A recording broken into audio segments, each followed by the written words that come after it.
Assalamualaikum warahmatullahi wabarakatuh.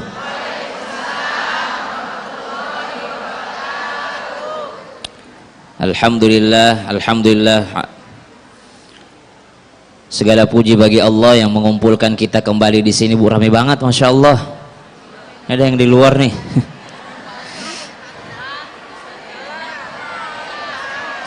Saya telat. Emang ibu tahu saya jam berapa diundangnya? Itu mah undangan ibu, bukan undangan saya. Itu undangan buat jamaah. Ibu tahu undangan saya jam berapa? Tahu nggak? Sedatangnya saya. Tanya panitia. Saya nggak dikasih tahu jam 9, jam berapa nggak? Dikasih tahunya sedatangnya saya. Di antara kemuliaan ilmu, murid tunggu guru. Itu pun saya datang, masih banyak yang baru datang. Walaupun mungkin ibu-ibu lebih tinggi daripada kemuliaannya, lebih tinggi daripada ibadahnya, tapi saya mohon maaf kalau saya dianggap telat, ya itu mah telat mah menurut ibu-ibu. Menurut panitia saya nggak telat, Bu, karena panitia bilangnya sedatangnya saya. Ibu nggak percaya? Lihat WA-nya, mau lihat WA-nya? Nggak, saya dituduh telat. Saya nggak terima dituduh telat. Ibu harus lihat baik-baik.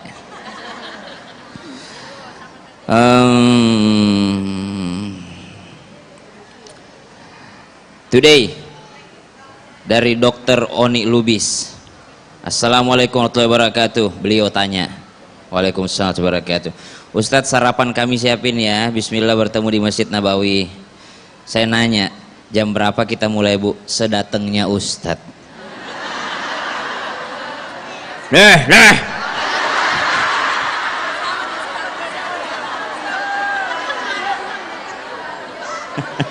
Dokter Oni ngumpet. Minta alamatnya, Dok, gitu. Katanya, itulah kenapa hari ini kita akan bahas tentang akhlak.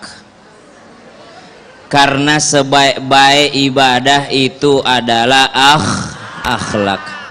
Seseorang pernah bertanya kepada baginda Nabi Sallallahu Alaihi Wasallam, ya Rasulullah, bagaimana kami bisa membedakan albir? Albir itu albirru, kebaikan, ketaatan kepada Allah. Ini kita kalau kita mau ngukur diri kita ini udah taat atau belum? Kok bisa ibu bilang belum? Bagaimana saya bisa membedakan? Kata seorang sahabat kepada Nabi SAW, ya Rasulullah, bagaimana saya bisa membedakan ini saya berbuat baik atau saya sedang al-ithm, sedang berbuat dosa, berbuat keburukan? Sahabat nanya sama Nabi, ya Rasulullah, bagaimana saya bisa membedakan antara kebaikan dengan dosa? Lalu Nabi SAW memberikan definisinya. Albir, kebaikan itu adalah husnul khuluq, akhlak yang baik, adab yang baik, budi pekerti yang baik, kelakuan yang baik yang ada pada diri kita. Itu ketaatan kepada Allah. Itulah makanya dikatakan sebaik-baik daripada kalian ahsanuhum khuluqa, yang paling baik akhlaknya. Kenapa disebut yang paling baik akhlaknya? Karena ngaji nggak pakai akhlak nggak guna. Sholat nggak pakai akhlak, subhanallah. Akhlaknya sholat apa? Akhlaknya sholat. Sholat pakai akhlak. Gimana sholat pakai akhlak? Akhlaknya orang sholat apa? Khusyuk. Ngaji pakai akhlak apa? Nggak nyalahin ustadznya, baru duduk. Ngaji pakai akhlak, masuk ikuti sunnah-sunnahnya pengajian. Apa sunnahnya pengajian? Apa sunnahnya majelis taklim, Bu? Karena saya lihat ini masjid ini masya Allah berkah sekali. Tiap saat ada pengajian, bahkan ada MT Fatihah Husna, ada MT apa lagi? An-Nabawi. Ini gabungan ya hari ini ya. Ada MT banyak, masya Allah. Ada kajian subuh, kajian zuhur, kajian maghrib ya. Karena banyak majelis maka ada akhlaknya dalam bermajelis, ada sunnah-sunnahnya. Apa sunnahnya bermajelis ta'lim? Apa Bu, disunnahkan apa? Berwudu. Ibu duduk sini ada wudunya. Cuma karena kalau saya keluar lagi berwudu Ustaz, diambil nanti tempatku. Nah, sebelum masuk berwudu dulu, sebelum pakai foundation, sebelum pakai segala macam tuh. Ya, karena susah nanti kalau udah pakai foundation mau wudu lagi susah tembus airnya gitu. Kenapa berwudu? Karena berwudu ini adalah sesuatu yang sangat mulia. Ibu kalau mau majelis taklim usahakan kalau wudu, kalau sunnah majelis taklim lalu berwudu usahakan pas cuci kupingnya itu yang bagus, yang disempurnakan, diperbaiki, walaupun kuping itu sunnah. Jadi mencuci telinga itu kan sunnah. Yang wajibnya apa? Ya ayyuhalladzina amanu idza qumtum ila sholati faghsilu wujuhakum, wajah dari tempat tumbuhnya rambut sampai sini di bawah dagu. Tapi kalau mau sempurna dilebihkan. Kenapa? Akan menjadi cahaya nanti. Ya. Kemudian apa lagi? Wa aydiyakum ilal marafiq, tangan sampai siku. Wamsahu bi ru'usikum. Kemudian rambut, kepala. Ibu kalau rambutnya panjang tidak boleh begini ya. Kan ada tuh ibu berwudu rambut yang di bawah ini. Yang sah itu kalau diturunin tidak melewati dagu, kalau dibelakangin tidak melewati leher. Jadi yang di atas yang dibasahi. Syafi'i walau qalila, walaupun cuma sedikit. Ya, jadi tidak boleh diturunin begini. Kalau dia udah melewati panjangnya di dagunya, berarti yang sah itu yang di atasnya di dagu, yang di sini. Bukan yang di ujung-ujung sini. Kalau pentang-pentang panjang rambutnya pas wudu apa ya. Lalu apa lagi? Wa arjulakum ilal ka'bain, kaki sampai mata kaki. Tapi Sayyidina Abu Hurairah kadang-kadang sampai betisnya. Ditanya, karena subhanallah nanti di hari kiamat kita ini dikenali oleh baginda Nabi SAW dari bekas wudhu kita. Jadi kata Abu Hurairah, saya pengen dikenali oleh Nabi nanti yang paling tinggi nanti cahayanya kakiku sampai atas. Ya, jadi tapi salah satu sunnah wudhu tidak berlebih-lebihan memakai air. Jangan juga terlalu pakai air, berlebih-lebihan memakai air. Ya. Kenapa telinga ini termasuk sunnah? Tapi kalau mau masuk majelis taklim paling bagus diperbaiki cuci telinga. Kenapa? Karena di dalam Al-Quran pasti hafal ayatnya ini. Ba'da naqul a'udzubillahi minasyaitonirrajim. Wa qalu law kunna nasma'u aw na'qilu ma kunna fi ashabis sa'ir. Kata penduduk neraka, law kunna nasma'u aw na'qilu ma kunna fi ashabis sa'ir.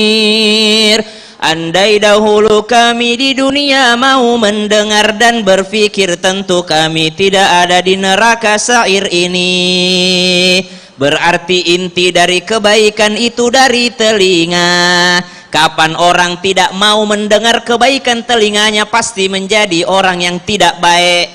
Tapi kapan orang bagus telinganya mendengar kebaikan, mesti dia akan menjadi orang yang baik. Maka pintunya kebaikan melalui telinga. Makanya kata ulama disunnahkan bahwa bermajelis ilmu, bermajelis taklim, berwudu dan menyempurnakan ketika dia membasuh telinganya. Ada beberapa cara. Ada mengambil air lalu telapak tangannya diginiin. Ada yang digosok-gosok dengan sempurna, ada yang bahkan sampai begini, sampai ke dalam-dalamnya dia gosok. Kenapa? Karena niatnya ingin supaya telinganya mudah terbuka, mendapatkan, mendengarkan kebaikan, karena telinga pintu masuknya kebaikan. Setelah itu apa? Au na'qilu, berfikir, bertafakkur akan ciptaan Allah Subhanahu wa taala. Siapa yang berwudu tidak mengingat Allah nih. Siapa yang berwudu tidak mengingat Allah, maka Allah akan sucikan itu bagian-bagian yang kena air wudu. Ini yang tidak mengingat Allah. Tapi siapa yang berwudu sambil mengingat Allah, Allah sucikan seluruh tubuhnya. Masalahnya kan hanya beberapa yang kena air wudu. Bagian-bagian yang berbahaya ini tidak kena air wudu kadangkala. Kadangkala kan lisan ini tidak kumur-kumur. Kenapa? Oh, kumur-kumur sunnah, dia tidak kasih kena air. Padahal lisan ini berbahaya. Mohon maaf, kemaluan, subhanallah, tidak terkena air wudu ya. tidak terkena air wudhu. Tapi orang yang berwudhu sambil mengingat Allah Subhanahu wa taala, yang menyempurnakan wudhunya, itulah orang yang disucikan seluruh tubuhnya oleh Allah Subhanahu wa taala. Sambil berjatuhan dosa-dosanya. Akhlak, makanya paling baik daripada ibadah adalah akhlak, karena sholat pun butuh akhlak. Majelis taklim kalau nggak ada akhlaknya nggak mungkin bisa jadi majelis taklim yang baik. Datang ngaji di sini, pulang-pulang mampir bergibah. Habis majelis taklim jadi majelis gibah. Di sana majelis yang ini mah sini mah orang baik semua, insyaallah. Ya Bu ya, Ibu kalau udah masuk surga nanti ingat-ingat saya Bu ya, insyaallah ya. Bagaimanakah akhlaknya baginda Nabi Sallallahu Alaihi Wasallam, yang hari ini insya Allah kita akan sama-sama belajar tentang akhlak. Ada penjelasan singkat tentang akhlak itu. Akhlak itu adalah sesuatu yang disenangi oleh makhluk dan disenangi oleh Khalik, itu akhlak. Makanya keliru kalau ada orang yang mengatakan, Ustadz, yang mana yang lebih dahulu, pakai hijab dulu atau perbaiki akhlak dulu? Pakai hijab itu akhlak.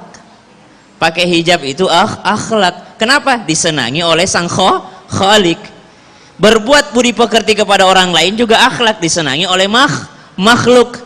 Berarti akhlak itu apa? Sesuatu yang disenangi oleh Khalik dan makhluk.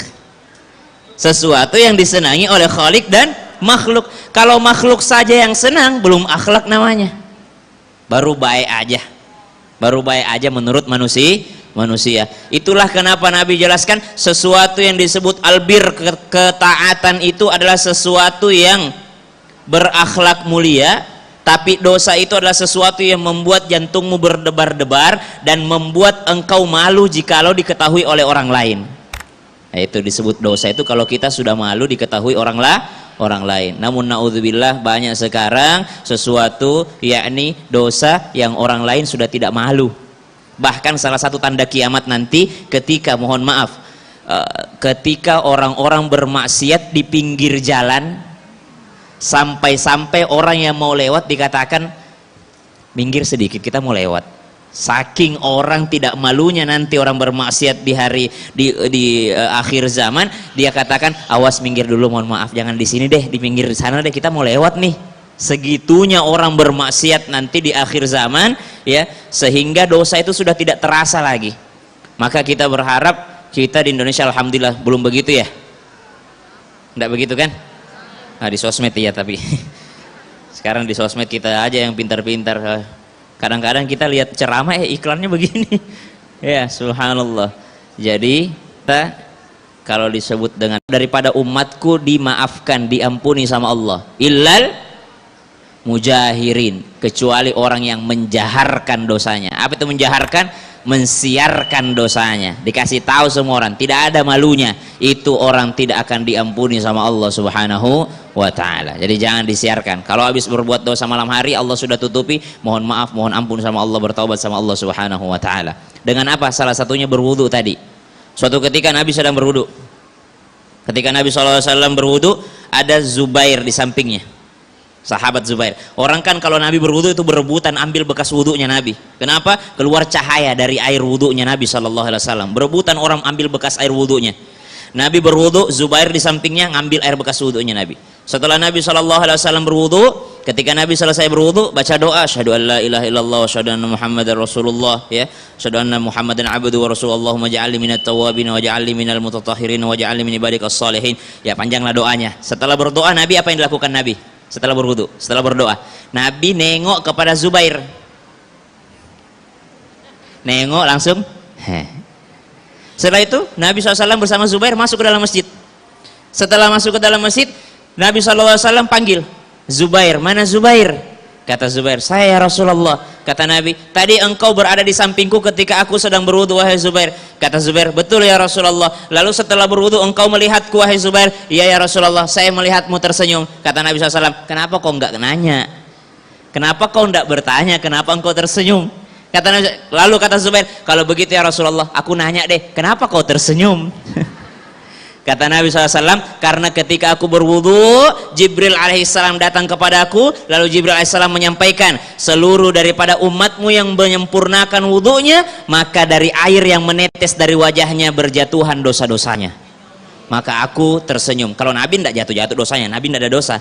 Nabi yang berjatuhan keluar daripada air wudunya cahaya. Kita ini yang menyempurnakan wudunya. Mana bu yang disebut menyempurnakan wudu? Tertib. Apa lagi? Menyempurnakan wudu itu apa?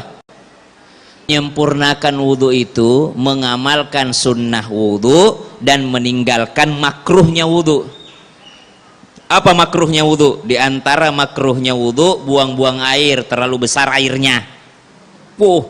Makruh itu.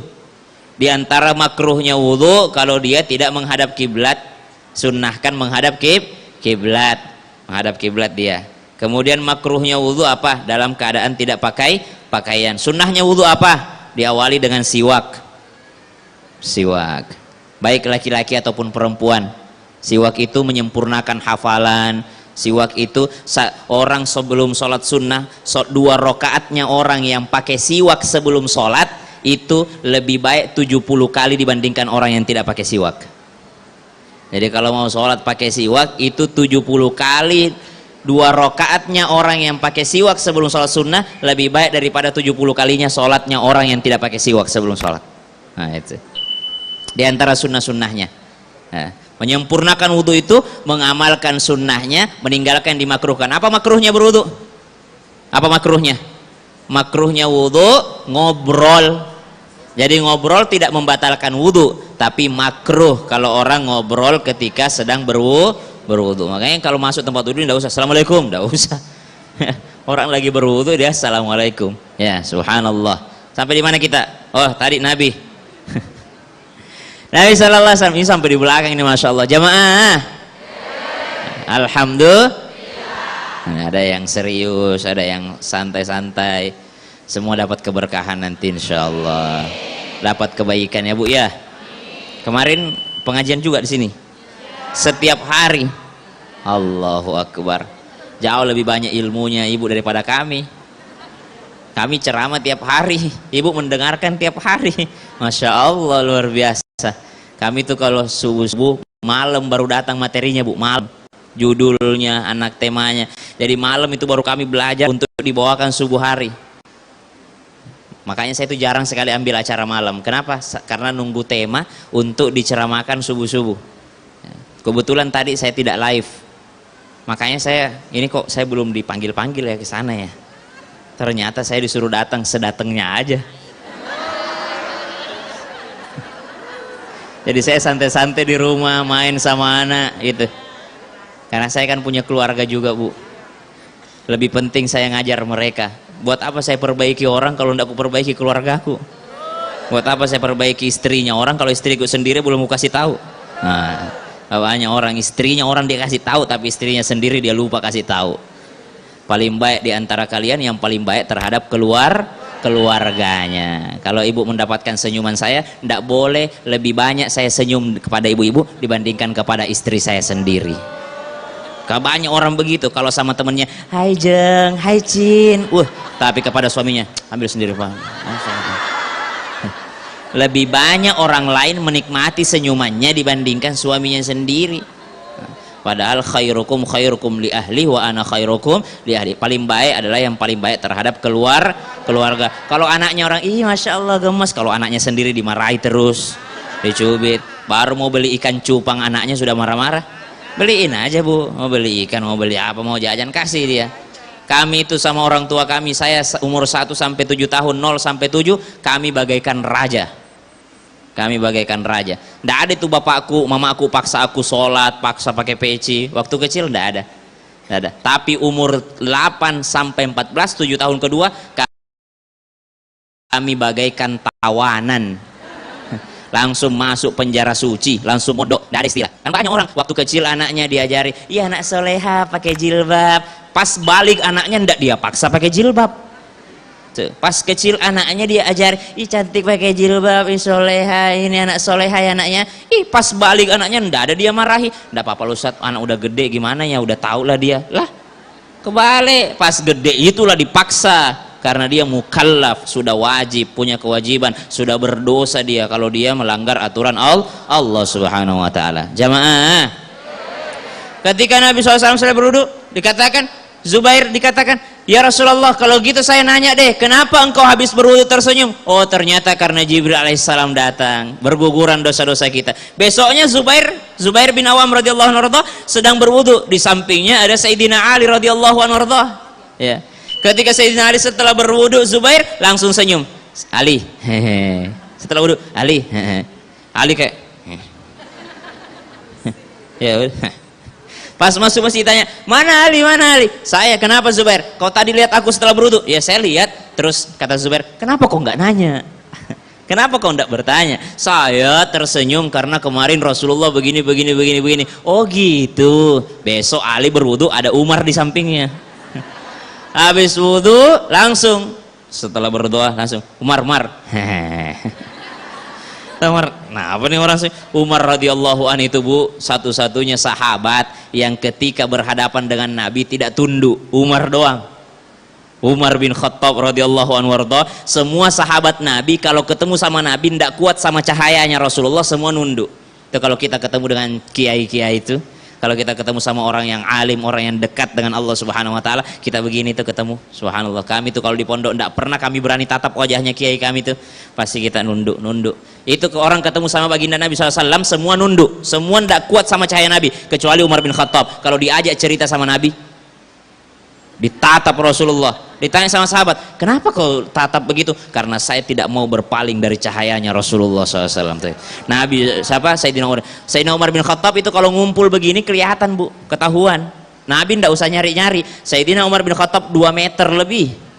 Kalau naik kuda nyampe kakinya ke bawah. 2 sahabatnya Nabi yang setinggi itu, Sayyidina Umar bin Khattab dan Sayyidina Khalid bin Walid. Jadi 2 orang ini yang paling besar, paling tinggi sahabatnya Nabi SAW. Sayyidina Umar bin Khattab, Sayyidina Khalid bin Walid. Jadi begitu, Nabi SAW bersama dengan sahabat tersenyum. Akhlaknya baginda Nabi SAW. Jadi sunnah kalau habis berwudu juga tersenyum. Ibu habis wudu senyum ya, Bu, ya. Dan ibu-ibu soleha kalau sudah berwudu malam-malam ini, ibu-ibu soleha, ibu-ibu majelis salim yang hadir di sini, Fatihah Husna, majelis salim An-Nabawi semua, yang rajin ngaji, yang solehah ini mesti tahu yang mana yang sunnah, yang mana yang wajib. Tahajud sunnah atau wajib? Sunnah. Melayani suami wajib atau sunnah? Kenceng banget. Walaupun sudah tahu mestinya diamalkan ya, Bu, ya. Maka ada seorang wanita solehah setiap malam kalau lagi tidak berhalangan, wanita solehah ini ambil wudhu, dia bersih-bersih, dia wangi-wangikan dirinya, lalu dia gelar sejadahnya. Tapi setelah dia gelar sejadahnya, dia sudah berdandan, dia datang dulu kepada suaminya. "Wahai rajaku, wahai suamiku, adakah keperluanmu padaku malam ini?" Kalau tidak ada, saya tahajud dulu. Tuh, wanita soleha yang ngaji, yang ngamalin ilmunya, tahu yang sunnah mana yang wajib. Setelah dia berwudu, setelah dia wangi-wangi, bersih, udah siap sejadahnya, sebelum dia naik ke atas sejadahnya, dia datang kepada suaminya. "Wahai suamiku, wahai rajaku, adakah keperluanmu padaku malam ini? Kalau tidak ada, saya tahajud dulu." Ibu kebalik, malam-malam dia berwudu, setelah berwudu, "Jangan kau sentuh aku, mau tahajud dulu." "Kenapa enggak dari tadi, kek? Jangan kau sentuh aku, udah berwudu, aku mau tahajud." Nggak gitu, tahajud itu sunnah, melayani suami itu wajib. Jadi mana didahulukan? Sama puasa sunnah saja begitu. Mau puasa sunnah nggak bisa puasa sunnah kalau nggak ada izin suami. Subhanallah. Jadi nanya ya.